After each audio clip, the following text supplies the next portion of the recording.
This is 365 Sports, powered by Sikkim365.com. Welcome to the Triple Option. Here's your host, Paul Catalina. Alongside the one and only Steven Simcox, and we're twinning today. We are. A little black hoodie action. Black hoodie action, yeah, that's right. You know, I feel this is a good look for me. It's a good look for most dudes. Mm-hmm. Garrett's got a hoodie on. Emery's got a hoodie on. Craig will have a hoodie on. Mm-hmm. Smokey today is going to feel really out of place. And Craig, I mean, it doesn't really matter what temperature. No, he's always. It is outside. He's going to have a hoodie on, yeah. But it is sort of we're in that window of kind of semi-fall for the state of Texas, where it's cooler in the mornings and warmer in the afternoons. So hoodie and shorts is the way to go, or hoodie and blue jeans. That's a good style.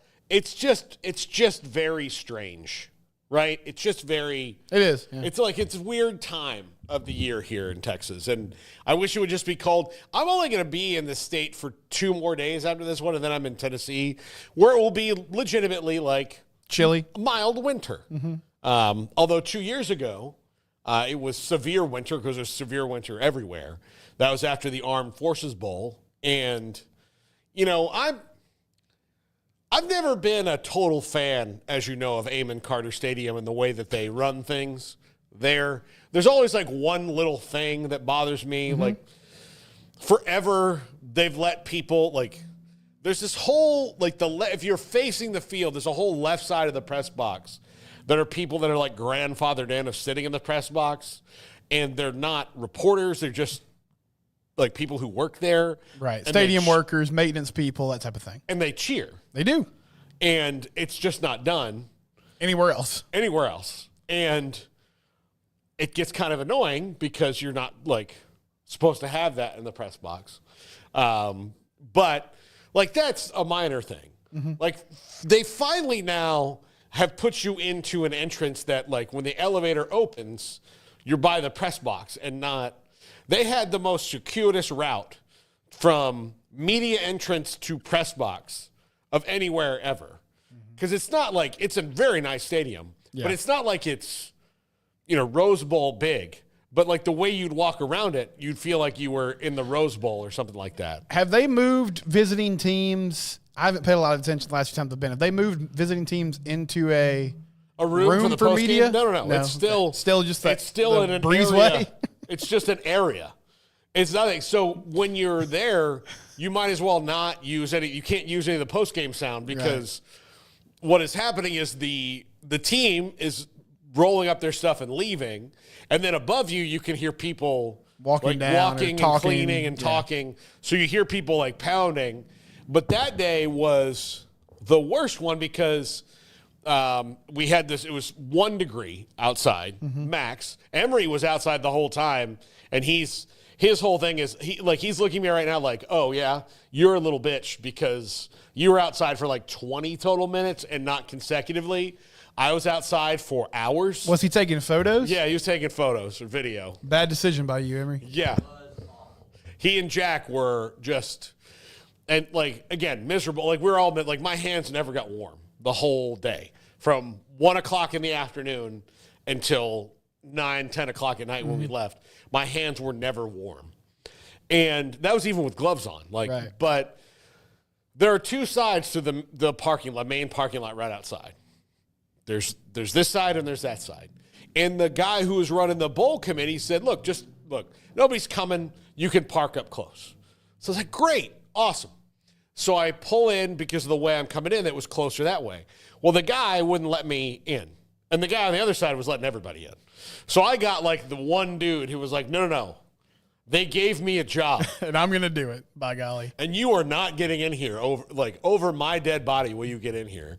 And then here's the other thing. When we're walking stuff in, I had to stop and like readjust because my hands were so cold. He then let a car almost back into our equipment so much so that I had to like run and like slap the car. And I was like, there's a special rung in hell for you, sir.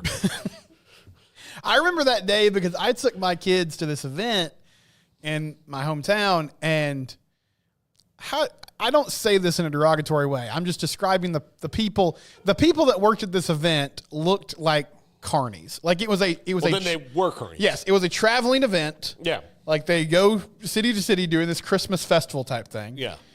And I remember never being that cold in my life, but we had gone the night before and there was this train my kids wanted to ride. So I said, okay, we'll go as soon as it opens and we'll get out there. We'll do the train ride and then we'll come home. Well, we get to the place and it was just the three of us on this train. And it was so cold that it was supposed to be like around, and it was supposed to be, the track was supposed to be about a mile. The train driver drove like a block, turned it around, parked it, walked into the building, and didn't say a word to us. Yeah. And I was like, okay, I guess it's done. But that was that in the ice apocalypse the year before was my realization, Paul, that I used to tell people all the time, and I'm not in love with the Texas heat. I'm not saying that, but I used to say I'd rather be cold than hot. But at that point in my life, I didn't really understand what cold was. When I experienced those cold snaps, I was like, you know what? I think I'd rather deal with the heat because I'm familiar with that foe. All it took was when Smokey and I went to Minneapolis for the Super Bowl for me, when you experienced that, and then you experienced it, and to me it was hellish. It was a frozen hellscape. And all I could think about was the movie Fargo, and then why that movie and the show work because of the climate there, how much different it is, right? It wouldn't, you couldn't do a Fargo type show in Miami. You can do Miami type shows in Miami, right. But you can't do this very sad, very this dark humor, kind of thing there. But there are people I remember going out of the front desk and asking the lady, I was like, hey, what is there something that's not an Outback Steakhouse or the hotel restaurant that I can get to without, much fanfare here? And Smokey was still there. He left before I went to the game. He went home. But this was on that Friday night. I was like, is there some place, or the Saturday? I was like, is there some place I can just go? And fortunately, I got a text from a buddy of mine who's a pilot, and he's like, hey, I'm in Minneapolis. I'm at this hotel by the Mall of America, and I could just get on the shuttle and go. But she was like, what do you mean much fanfare? I'm like, well, I don't want to walk outside all that much. And she's like, well, it's not so bad. I'm like, it's -12. I was like, this is ridiculous. You got to have some perspective, lady. There's other places you can live, right? Yeah. There's other places where you have Stockholm syndrome. I don't. Yeah. She's like, oh, well, she's like, oh, honey, it's way worse most of the time. And I was like, yeah, how's it worse than this? That's why I don't live here. I was like, this is insane. You people are crazy. You Thor. Yeah. You're named after a Norse god. That's not normal. You know what Norway is? It's friggin' cold. Okay. And your parents named you that, so maybe you would emotionally jump over the cold. But no, it's cold. It is beyond cold. And then you see these idiots out there ice fishing like it's nothing. And they're like, oh, that's great. It's great weather. No, this is not great weather, sir. You can fish where you don't have to cut a hole to get to the water. You can just be on the water. Isn't part of the thing about Minneapolis, though, that they have a lot of insulated walkways? Is that a thing? The downtown. Okay. I was by we were staying at a hotel just off the Mall of America. Okay. Which, I got to tell you, a little repetitive. It's the biggest mall, but it's because there's 6 gaps. Give me something else. And do you have different khakis in Gap West than Gap North? No, I don't. How many different Starbucks can you have in here? Right. What's the record for Hot Topic stores in one? Yeah, one general area? It's not all that great. But anyway, Stephen, we got some college football stuff to talk about. I tried to talk about this with Craig the other day, and I didn't get the response I wanted. I'm not sure why I'm surprised, but I do need to get all this out. And this is not college football, but I do feel that you are the person I can go over this with. Okay. I need Simply Having a Wonderful Christmas Time to be stricken from music. I've been to a lot of Christmas things the last month. You're hearing it a lot? I hear it a lot. I hear there's covers of it. And Paul McCartney did a lot of great things.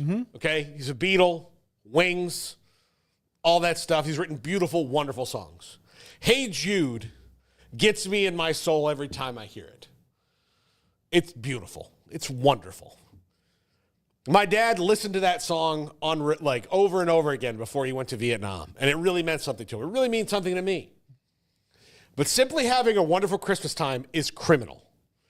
It is, Paul McCartney he wrote down a list of things that happen at Christmas, and then he sung them to the most basic keyboard melody he could sing. Like, I'm trying to think of any more. I can't place like any more lyrics other than simply having a wonderful Christmas time. Yes, okay. But I'm looking at the lyrics. Is it just the fact that you've heard it over and over again, Paul, or is it that you just hate the song in general? Okay. The mood is right. The spirit's up. Okay, yeah. We're here tonight, and that's enough. Like right now, it tells you. And that's enough is the fourth line of the song. That was his whole thing. It's not exactly like Bohemian Rhapsody. That's enough. That's enough. Simply having the party's on, the feeling's here, this only comes this time of year. And then the choir of children sing their song, ding, ding, dong, dong, dong, ding, ooh, ooh, ooh, ooh, ooh. He makes a bunch of noises. The word is out. As the British about the town to lift a glass. Oh, and don't look down. What does that even mean? He's just a Mad Libs. Yeah. He's just throwing words together. The choir of children sing their song. They practice all year long. I mean, it is the laziest song that he could have like, this dude is one of the ones who got high and wrote Yellow Submarine. Well, hey, listen. And this, like, here's the deal. He could have taken LSD dipped in mushrooms, wrapped in a big doobie, and the song would have been way better than sober Christmas song that has been covered. And he just makes money off this. And no one says anything because he's Paul McCartney. Well, I'm saying something. It's time we kick this one out of existence. It's lazy, and we should not include it in the pantheon of platinum level hits that he has. I was going to say this, but now that I think about it, it doesn't really make sense. I was going to say, like, movie actors, they'll say, like, one for me, one for you, right? So it's like, okay, I'm going to go do, like, I'll go do an A24 character piece, and then I'll go do Marvel. A Marvel movie, a red one with The Rock, and, you got to pay bills. But Paul McCartney, like, everything he does is really for everyone because he's had commercial success. It's not like he's an indie singer that was just like, okay, I'm going to stop writing the poems and write this song. My controversial take, I'm kind of over Last Christmas by Wham. Yeah, okay. I've heard it a lot. It could be because my 7-year-old Abby, she sings it around the house a lot, and she thinks it's very funny to say Last Christmas I gave you my butt. She thinks that's really hilarious. Yeah. And other variations of that. She's like Michael Scott. You live with Michael Scott. Yeah. And I mean, it is kind of funny. But anyway, that's the Christmas song that this particular season I'm over. Yeah. No, but I'm with you on simply having a wonderful Christmas time. I mean, it's just lazy. And honestly, like, I don't even think he wrote the music. Back in the 80s, like, and you could still do this, but like when keyboards came, you had like electronic keyboards, you could just push a button and it would give you like some sort of rhythm. Some sort of rhythm. Yeah. And I pretty much feel he was just like, okay, here we go. Write down a bunch of things that happen at Christmas. All right, here we go. We got a song now. I'm a Beatle. Like, I can get away with anything. It's a great impression. Yeah. Oh, man. So I don't know. I had to say it. I had to get it out. I had to get all of it out. But the lyrics are very lazy. And we need to, as a society, tell him it's not okay. It's done. Go back to the drawing board. And, I mean, the song is simply having a wonderful Christmas time, which basically he's telling you. And then, like, and that's enough. Like, he said that. Like, this is the least amount of effort I can give to a song. And you simpletons just gobble it up. Hey. You see this Mercedes I bought, or this Aston Martin? I did that from just the royalties from that one song. I also wrote Obla Dee Obla Da, which is a gorgeous, wonderful song. I did that, but I also did this. It's good to have balance in life. Yeah. Yeah. Abbey Road was part of that, but I also did this. If it wasn't Paul McCartney, I guess it wouldn't be a hit then. Probably not. It'd just be a list of things you at Christmas time. Yeah. Yeah. There's a great book and movie called About a Boy that stars Hugh Grant and Nicholas Hoult, who's about to be Lex Luthor. He's like an amazing actor now, but he was a little kid then. And in that movie, Hugh Grant, he doesn't have a job, but he's independently wealthy because his dad wrote a Christmas song called Santa's Super Sleigh that they play in London over and over and over again. And I think that is making fun of that. I think that's what Nick Hornby's making fun of. Okay. He would never probably come That's a out good and call. say that. Yeah, you because, can't say you made fun of Paul You can't just make McCartney. fun of Sir Paul McCartney if you're British, but I'm not British. I'm just telling you, he can do better. Did you see yesterday the Beatles tribute movie that they did? Yeah, I didn't like it. Okay. I thought it was okay. Yeah, it was all right. I mean, I was surprised it didn't get more attention, but I guess it's because it wasn't that great. yeah, music biopics are either amazing or they're just okay, well, let's take that, like a Hallmark movie where they're like, okay, let's take that formula of Walk the Line, so good, Ray, so good. We're going to take that and we're going to just plug in this other person to it. Right. Like, all right, Hank Williams, boom. Well, it's kind of the same movie. So Yeah, it's you just didn't do anything different. Just different actor in there. So anyway, all right. Let's get to some news. Wake Forest is hiring a new coach. They're hiring Jake Dikert from Wazoo. And I think that's a great hire. And I have to do something today. I have to let a dream go. Get it off your chest, Paul. I've been waiting for this one. Jamie Chadwell's just not going to get a job because I want him to. I thought he would be perfect for that. Now, look, Jake Dickert's going to be great for it. Right. I'm not going to, I think Jake Dickert's a fantastic coach. We've had him on the show. He's really good. He navigated this situation. His situation at Wazoo was get hired to replace Nick Rolovich, who wouldn't get the shot, so they fired him. Then take over, do well, following up Mike Leach, by the way. So, there was always that expectation at Wazoo. Then deal with the fact that the Pac-12 is we're breaking up and there's nothing you can do about it. Yeah, there's nowhere for you to go. There's nowhere for you to go. We don't really care about you. He navigated it really, really well. But, they're moving, they're essentially moving conferences again in a year. I wouldn't want to go through that again if I'm Jake Dikert. I don't want to be in a power league because he's very clearly a power league capable coach. So going to Wake Forest is a good move for him.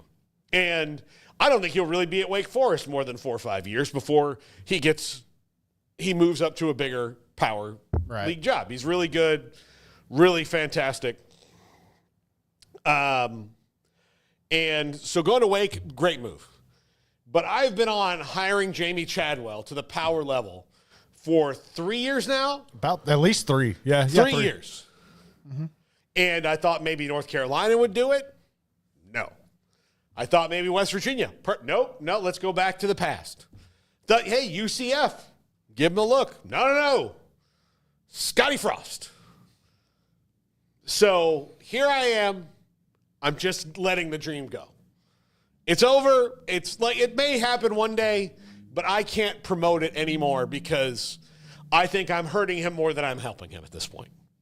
Do you think his agent's just saying no to these people, or you feel like it's just not? I think that his lack of P4, here's the thing. I remember thinking this when I was young and trying to get a job.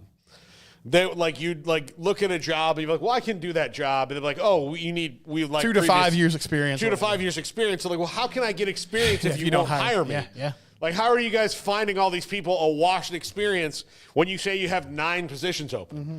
Clearly, you maybe shouldn't put that and then hope you get somebody with experience that can train all the newbies. But how can I do this unless you hire me? Right. And look, I've hired pretty much everybody in this room, right? And none of you had experience before you came to me, and I didn't have experience when I started, but you get experience because you teach people to do things. Right. Yeah. And I didn't say listen, here's your job, surgery. I understand that I don't want an inexperienced surgeon. I don't want him going like appendix. That is on the middle. It's in the middle. Nope. Dang it. I always get that wrong. Took out the spleen again. But, like, so eventually somebody's going to have to give him that break and not care that he hasn't had that major experience. But I just think he's being wasted at Liberty. Well, and I mean, you could argue at this point, the challenges are different. I guess I should say that. But being a G5 coach is just as hard, and in some ways, well, he's getting paid well at Liberty. Yeah, he is, and they're well funded, so it's a little different. But everybody's dealing with player retention issues. They're dealing with it to a larger extent because it does really feel like your program, in some ways, is like a farm system for other schools that are, lurching and vulturing around. So honestly, at this point, like Liberty and Wake Forest, there's some similarities. You're fending off higher suitors, bigger schools. You're having to work within your means. And Jamie Chadwell's done that well at Liberty. He's done that well at Coastal Carolina. He knows that area well. Yeah, it seems like a perfect fit. It is very strange that nobody is taking a shot at him or saying, hey, like, let's give you the chance. I mean, especially like Wake. I know Dave Clawson did a really good job kind of stabilizing that thing, but they could quickly see whether or not he's a good fit and move on from it if it didn't work out. Yeah, absolutely. So, yeah, I would. But I do think, like, just thinking about Jake Dikert and what he's going to do now, Emory said that a bunch of his OU friends are panicked that Ben Arbuckle is now going to leave Oklahoma after just being there for 2 weeks and go up to Wazoo as the head coach. So we'll see. I don't know who the candidates are for the Wazoo job. But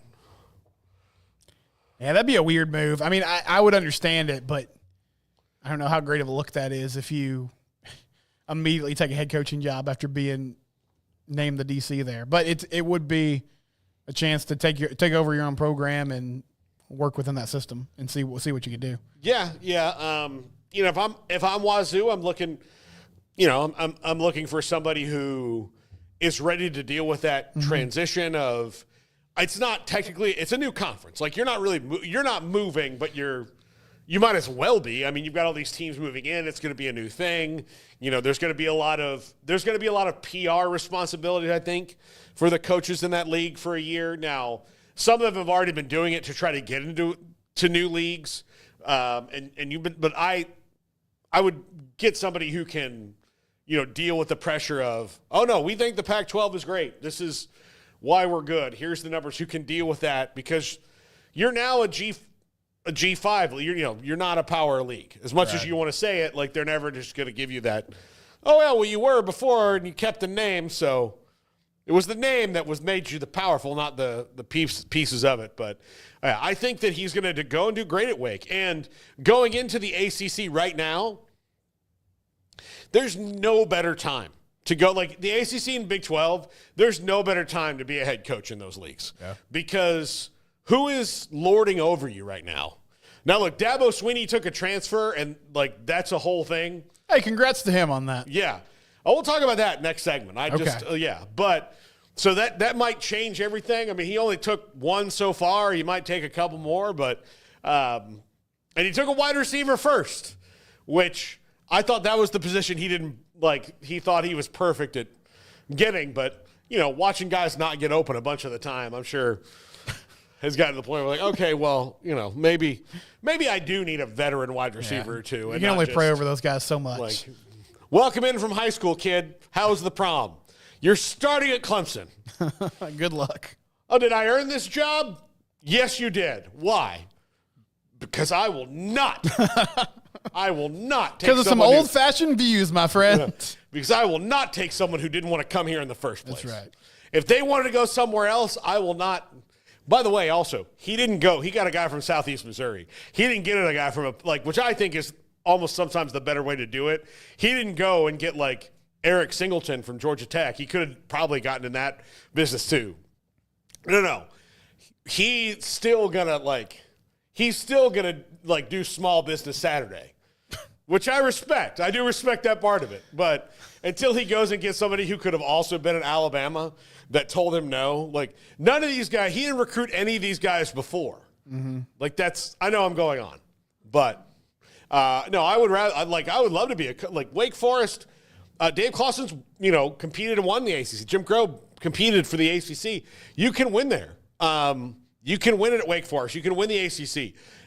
Everything's going to be up and down.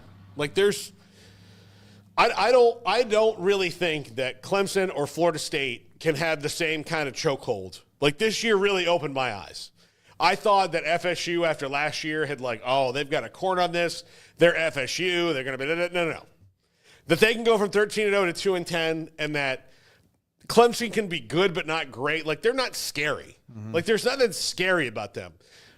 Back when they had Trevor Lawrence and all that, those teams were scary. Yeah, they were scary. You did not want to play them. Now, they're good, but they're not there's not that fear. Oh dear anymore. God, what are we going to do?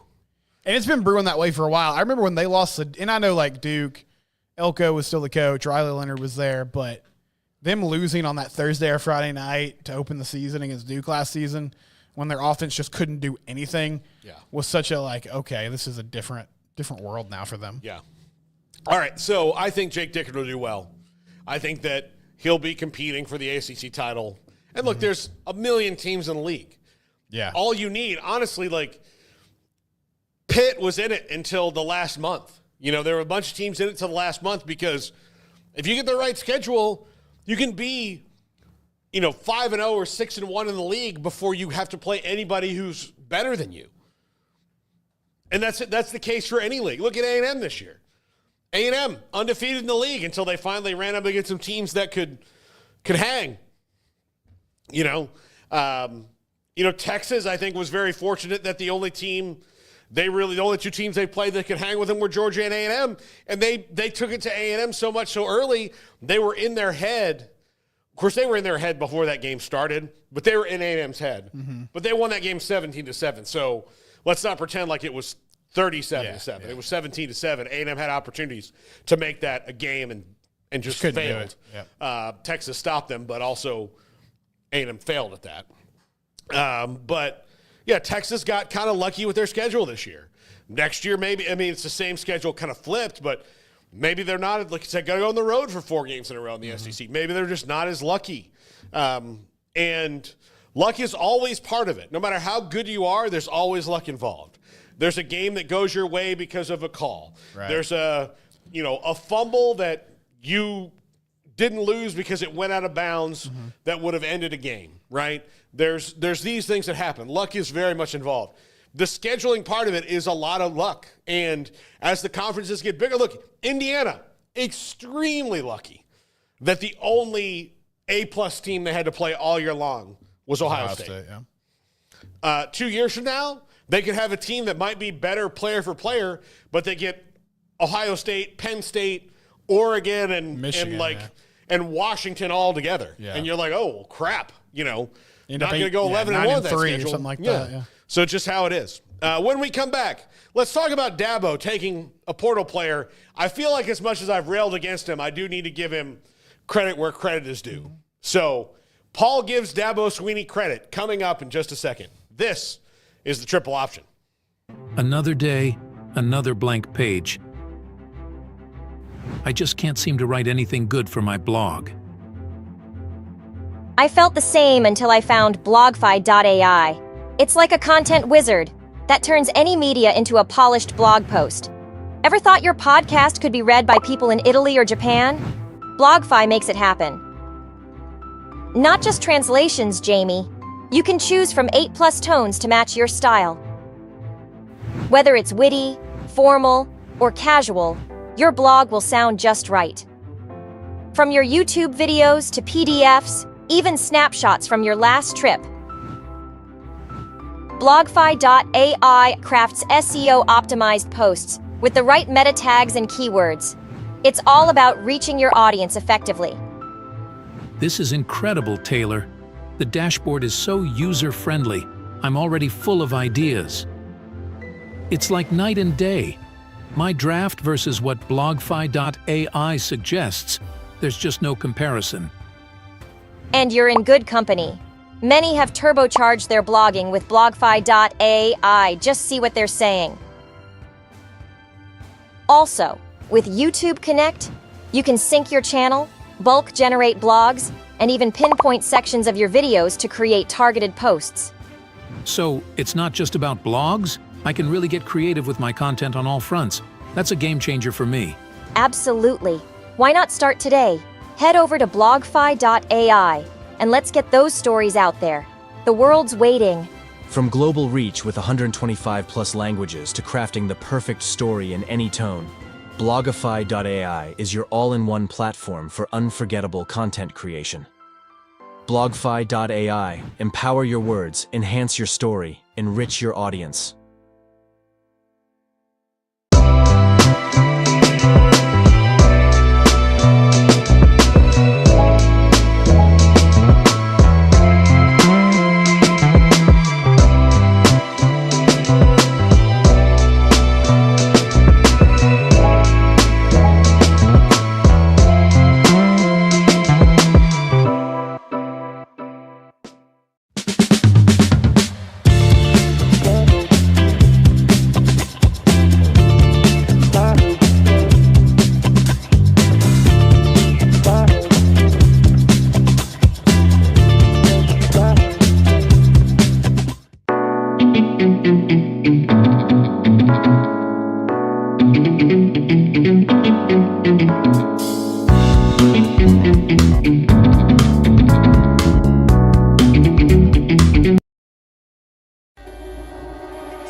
This is 365 Sports, powered by Sikkim365.com. Welcome to the Triple Option. Here's your host, Paul Catalina. Welcome back, Paul Catalina and Steven Simcox. I was out sick yesterday, and I was so sick on Monday, and I had, Smokey wasn't here, so I just could not see myself doing 4 hours. Garrett, how sick did I seem to you on Monday? You were pretty miserable. I was not gonna miserable. lie. You're pretty miserable. My head was pounding the whole time. I had a friend who was he texted me, he goes, hey, take those Kleenex off the table. I was like, oh, are they on the table? I didn't notice. My snacks were on the table, everything. I was just I need it here. I need this by me. I got to have my fluids. I'm dying. Did you have allergies? Sinus stuff? No, we have a cold going around. Okay. So I'm sorry, Steven. You're next. No, that's okay. I'm exposed to all sorts of germs. I got 4 kids in my house. Yeah, I mean, so you might be more immune but Garrett got it. Smokey was patient 0. Jack has it now. It's just how it is. Is this worse than the Chuck Liddell flu? No, You guys nothing's got worse Super than Bowl the week Chuck one year? Liddell flu.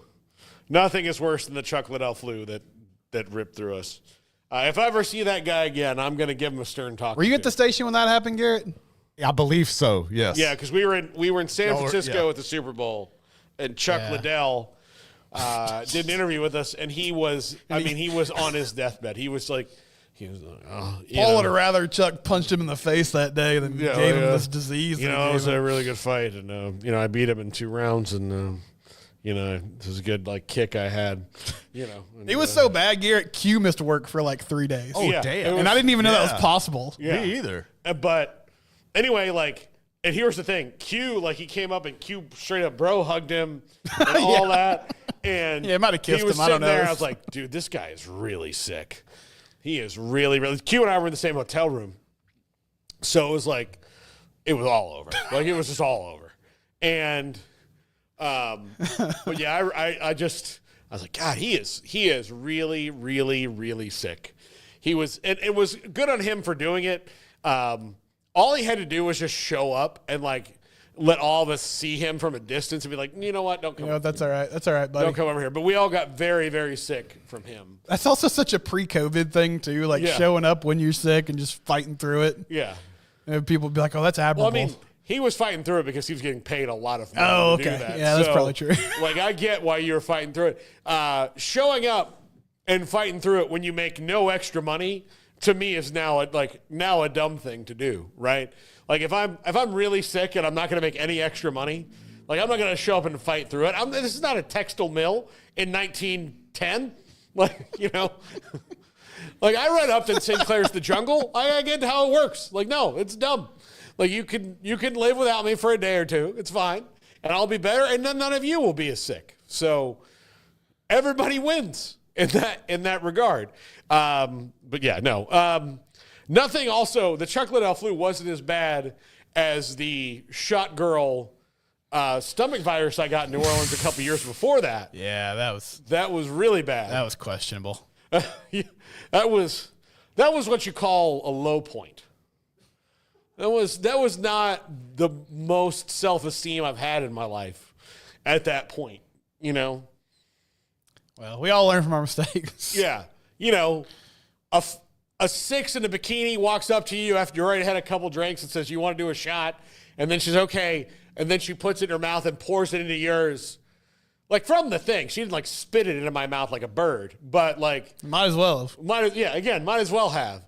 Because we got back. We had to record the show on Monday and we flew back. And then Monday night I was at my house and I was like, yeah. And then Tuesday morning, which was signing day, I was just like, I was the most disgusting fountain in the world coming out, but like it was just, you know, and then I thought like, how did I get this? And then it occurred to me, like oh, shot girl. And then when I remember going to work and I was like really sick, and Craig's like, from the shot girl, right? I'm like, had to be, it had to be. Yeah, I feel like I guess I lucked out by not going to New Orleans on some of those trips because there's multiple media members that I know of that there's stories about either Sugar Bowl appearances or Super Bowl appearances where Bourbon Street led them to make some questionable decisions. The last time Q and I went there, he was like, we were there for the Georgia and Baylor Sugar Bowl, and he was like, we defeated New Orleans. I'm like, no, we did not. We absolutely did not. You may have, brother. I No, lost. he was just telling himself that. We did not. My face was so like puffy one morning.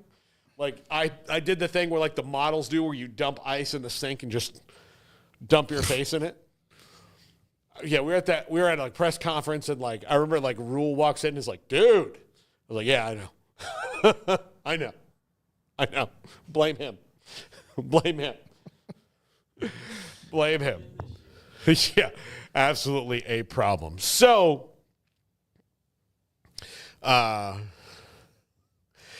Clint Moses says mean things in the chat, Garrett. He's coming at you? What'd he say? He said, my guess is Paul wanted his own channel to compete with a triple option with Urban Meyer instead of it being a sideshow under the 365 umbrella. Listen, this is a sideshow, but only because we want it to be. I get to call it a sideshow. You don't get to call it a sideshow, Clint. It's the main show of the sideshow. Yes. Of all sideshows, this is the main sideshow. Yeah. We're the bearded lady. Come on. Okay? That's what we are. Come on, Clint. Yeah. Come on, buddy. I don't know you, but Yeah. I'm just going to Look, join didn't Paul. you unleash DJU on me? Wasn't that punishment enough? Yeah, that should have been enough. And That he's should an have been Oregon enough. State guy. It's punishment enough. Like, yeah. You gave me a disease. What did DJU do? Is he like still on the Florida State roster? No, he's declared for the NFL draft. Oh, me too. Yeah. Yeah. So Craig and I said the other day about him and Alan Bowman. Like they both declared for the NFL draft in the same day, and the NFL went, oh. Hey. Great. They said, Alan, open up the LinkedIn portal, buddy. They said, oh, great. This is like a scout's like, now I got to watch this guy's tape. The coach is going to come to me like, all right, tell me about Bowman and DJU. I think you know, Coach. Did you watch the tape? Yeah, you don't want to. Alan, get ready to learn ambassador to the Boone Pickens Collective, buddy. Yeah. Yeah, absolutely. Not a bad job. I'd take that job. Yeah. So, Clint said he was stuck in the wrong chat room with 5 people. Look, we're trying to migrate over. Like we're trying to migrate and do things, but we have to Venn diagram it for a little while. All right, Stephen, before we get to the wheel in the next segment, because you have a great wheel topic. Actually, we don't even bother taking a break. I'll just have Emery bring us the wheel like he did last week. I like that bit of showmanship that we had. Dabo Swinney got in the portal. He did. Got in the portal, signed a wide receiver, and from Southeast Missouri, a good one, good player. And I actually think there's so many things I've been surprised about Dabo Swinney with the portal. like he doesn't go back to like all the other coaches. As soon as a player they really wanted goes in the portal, they reestablish that relationship. With Dabo, like if you told him no one time, it was like, that's it. You're dead to me. Mm-hmm. Like, I really shouldn't have gone to Auburn. I'd really like to go to Clemson. No, you go to Auburn, you like it. You made your choice. Dabo really loves the Bible, but that prodigal son story just goes right over his head. Just whiffed. I can just see him like sitting at the Bible study going, look, I've read this over and over again, and I really think the dad's being a total wuss here. I think he should have really stood his ground. Yeah, he identifies with the younger brother. He's like, why are we celebrating this? I've been working this whole time. Yeah. This other dude just rolls in. You kidding me? The fatted calf? This guy's getting veal parm? No! I refuse to just throw up veal parm for this guy who left with his drinking and his whoring. Come on, Dabo. Let's get into some grace, brother. Yeah, just missed it. But they are doing it, which to me should be kind of scary for the rest of the ACC because I can tell you it's kind of the reason why they were losing. Because you want to know the difference in the Georgia game this year that was prodigious was that Georgia had some holes and they filled them with transfers, and all those guys scored touchdowns. Travis Etienne scored a touchdown in that game, whose brother went to where? Clemson. The two guys from the two different guys they got from Vanderbilt scored touchdowns in that game against Clemson. And Kirby's like, listen, I'll take transfers from Vandy and beat you, Dabo. Mm-hmm. So I think that alone might have made him go, okay, look, I'll take 4 or 5 guys, right? Which is all he really needs to do. Yeah, you don't need to do a wholesale roster change. He's still one of the best recruiters and talent evaluators there are, and talent developers. He is great at it, but nobody's perfect, man. Mm-hmm. Nobody's perfect. So, look, I'll tell you, I'm just glad. I'm just glad. What are your thoughts, by the way? Kyle Visser asked me this. What are your thoughts on TCU's portal activity so far? Well, they've been pretty quiet at the moment. They went and got a wide receiver in Joseph Manjack out of Houston that I like. He's been a solid player for a few years. He'll be, I think, an instant starter on the inside for them at the slot position. It's kind of a head-scratcher to me, Kavorian Barnes, a running back from UTSA, who saw his production decline a little bit, but I think that's mainly just kind of an extra body in that running back room. But honestly, I mean, they're really kind of banking on their last few high school classes panning out this upcoming season. And some of the guys they have returning, they've been really active in the portal for the past few years. And I think they're saying now, hey, we feel like we got this roster pretty much where we want it. We'll probably get one more wide receiver, a couple D linemen. They also got Ansel Denbu from Washington State, who had 6 sacks this past year. But we're not seeing a wholesale change. It definitely does feel a little underwhelming, Paul, when you look at like Tech is just buying anybody they see right now and changing in a big way. Baylor's adding some nice pieces, but I think TCU's just at a place at this point where they're saying, hey, we're going to bank on continuity being the big difference maker, adding a few pieces here and there. I feel like they're not done, but you're not getting into like 20 guys. It's probably going to be closer to 10 to 12 when all the dust settles here. Yeah. My program has to get like 25. Right. So we've got like 4 so far. So chipping away. Let's go. Chipping away. All right. Emery, please bring the wheel. I feel like there should be like wheel music. That's kind of a circus theme. Yeah. Simply. I was about to say, Garrett, tee up Simply Having a Wonderful Christmas Time. All right. So I'm going to spin the wheel today. All right. And these are Christmas presents, correct? You're giving Christmas presents to each of these programs. Okay.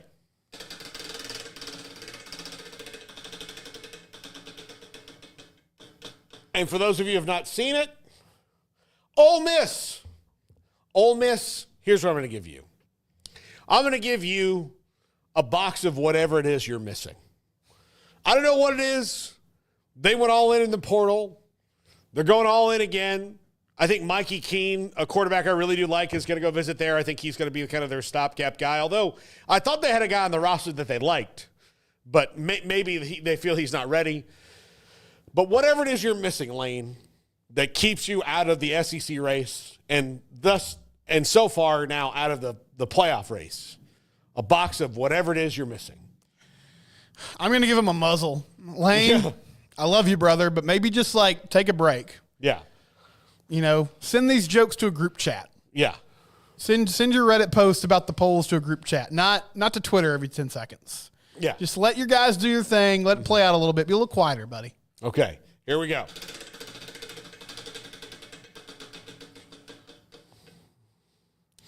Texas A&M. I'm going to send you. I'm trying to think of how to put this in a not crass way. It's always a good start to a take.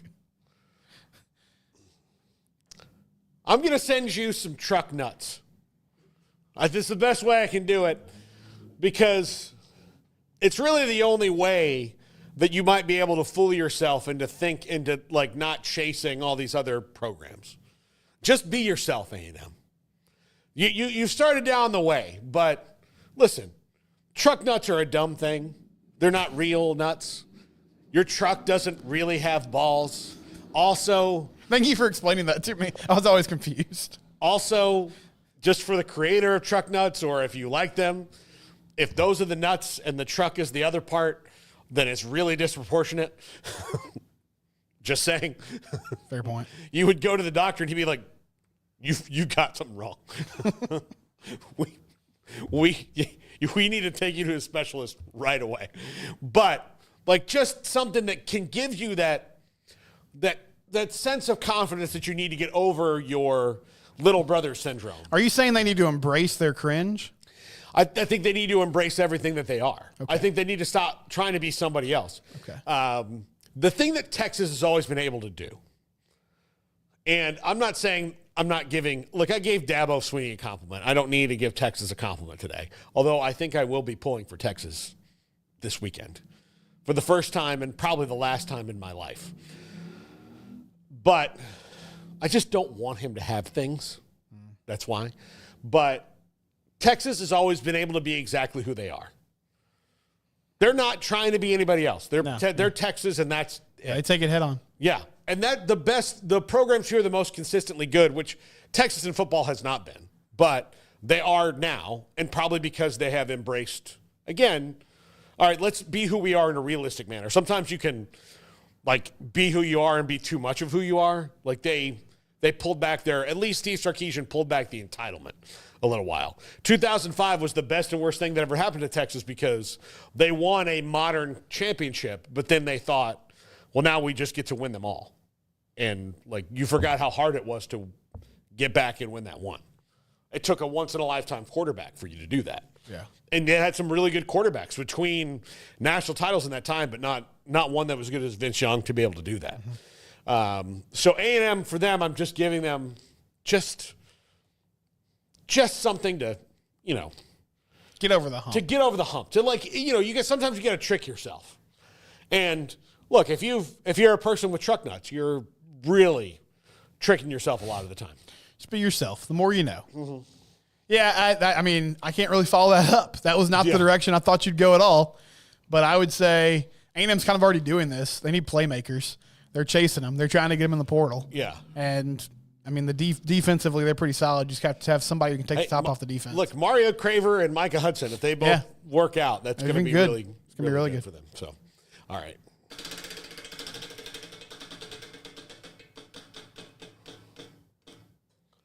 Colorado. I'm going to give – they already got Caden Salter, by the way. So they got their quarterback, their bridge quarterback. You know what I'm going to give them? A running game. They need a running game. That's good, yeah. For Caden Salter, look, Caden Salter's good. Juju Lewis might be unbelievable. We don't know yet. We only know he's a really good high school player. There's no way that they can sustain the kind of success they have without running the ball. Shadur Sanders is going to be the first pick in the draft over his Heisman Trophy winning teammate because he's a quarterback and he's the best one in the country. You cannot rely on that forever. So I'm going to give them a running game because they need it very badly. I'm going to give Dion a pen and a paper because he's going to be without Shadur for the first time in a long time. Yeah. I know we got phones and everything else, but I just think writing each other on a regular basis will be Yeah. good for Dion. Yeah. For Absolutely. Shador, for Travis Hunter. I mean, this is a new world he's stepping into, Paul. Yeah. He's still got some talent, but not the all-world talent that he had the last few seasons. Also, I was a very emotional thing, Travis Hunter talking to his dad. Yeah. His dad's reasoning for not going, I don't quite understand, but to each their own. Like, he can't win the Heisman Trophy again.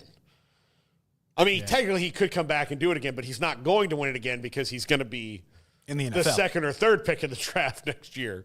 So you can't win that. Like, I don't know. Feel like you missed your shot at going to that thing. I'm sure the steak is wonderful at that dinner as well.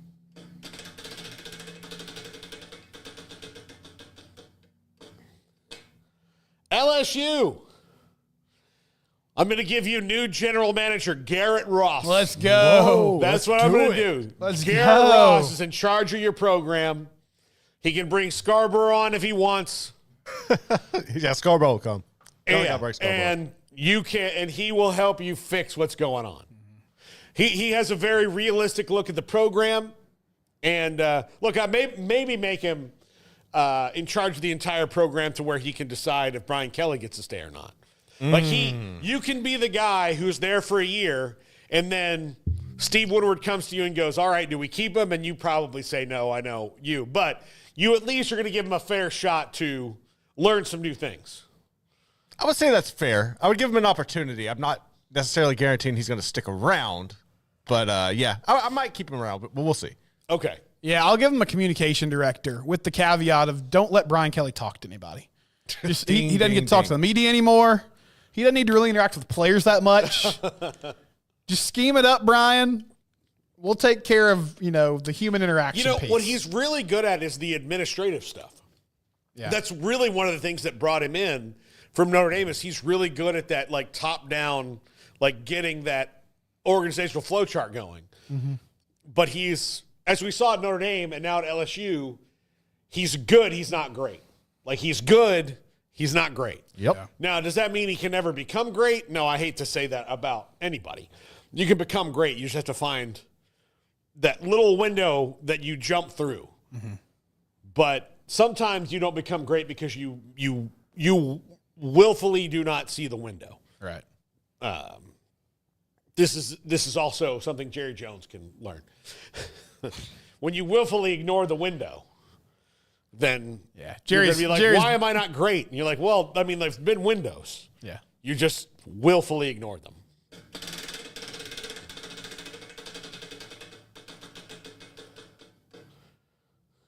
Baylor. You know what? I'm going to give Baylor a box full of more momentum because they've got a lot of momentum right now, and they need to keep that going. Recruiting's gone well. Transfer portal's gone well. They haven't lost anybody that they'd really want to keep. They're like Dave Aranda has been able to detach himself from that a little bit. Like, I think sometimes you're like, oh, if we just see what we want, like, if you've got a guy who's not performing for you and is not comfortable, let him go. And then go get somebody else. It's a hard way to rethink doing your roster, but I think it's the best way. So that's what I'd give Baylor.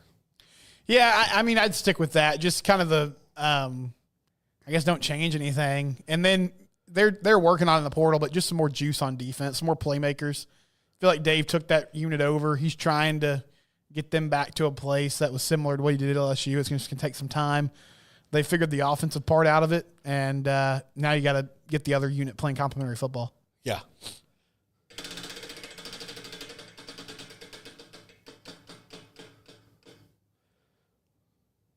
I'm not giving Georgia anything. Yeah, that's fine. You They don't have have to. everything they need. I'm not going to give them anything. You know what? I'm going to give them you know what I'm going to give them? Speed bumps. Yeah, speed, but like driver safety. Like, call. they can have Defensive driver driving, safety. yeah. That's what they're going to get. Defensive driving class. They don't need anything else. There's nothing I can give them that's going to help them. You're not going to give Carson Beck a new arm? A healed arm? Healed rotator cuff? He'll be fine. He'll be fine. Okay? I'm not worried about Kirby at all. The only thing that could derail Kirby is honestly Kirby's refusal to deal with the fact that he had he had character issues in his program. He seems to have grasped it now and is doing something about it. But for 2 full years, he was just like, He was totally John Voiding it in Varsity Blues. My boy's giving you any trouble? No, coach. Yeah, that's how it was.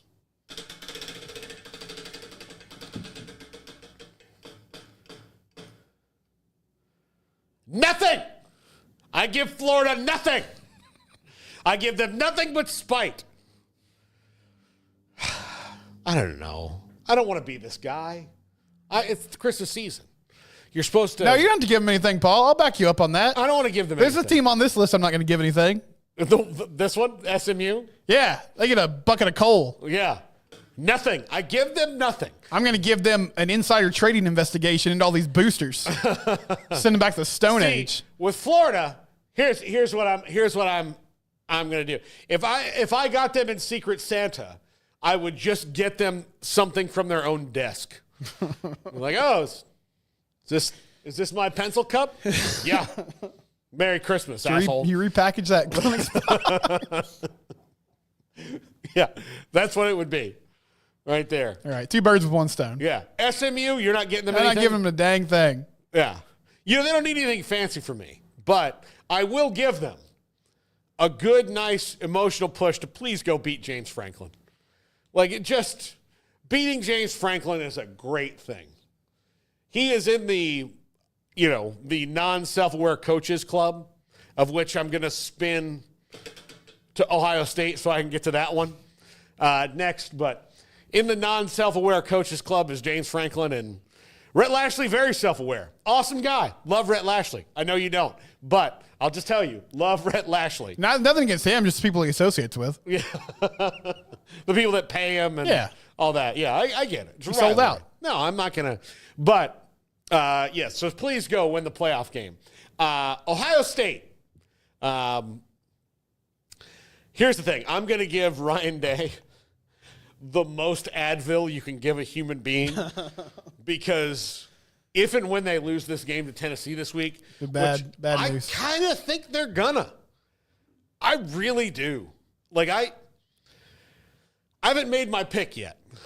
And Ohio State's at home, and it's really tough to win there. And it's going to be super cold, and Nico is not a guy who's played in the cold ever in his life, so I think that's going to be a problem. But I don't know, man. It's more of a vibe thing. If you did a vibe check with me on Ryan Day and Ohio State, I kind of feel like there's Ohio State fans that wouldn't so much mind this happening in that, we asked Matt Brown about it on Monday. What happens if he loses? And he said that he's an Ohio State grad. He said, I think there's a really good chance that Ohio State and Ryan Day would come together and decide that he would be much happier being the offensive coordinator of the Colts or something like that. Yeah. Yeah, I'd give him a divorce decree, not for his wife, but just from this situation. Just this. Let's get out of this toxic relationship. It's not working for either party. No. I wonder if he'd be a totally different person somewhere else.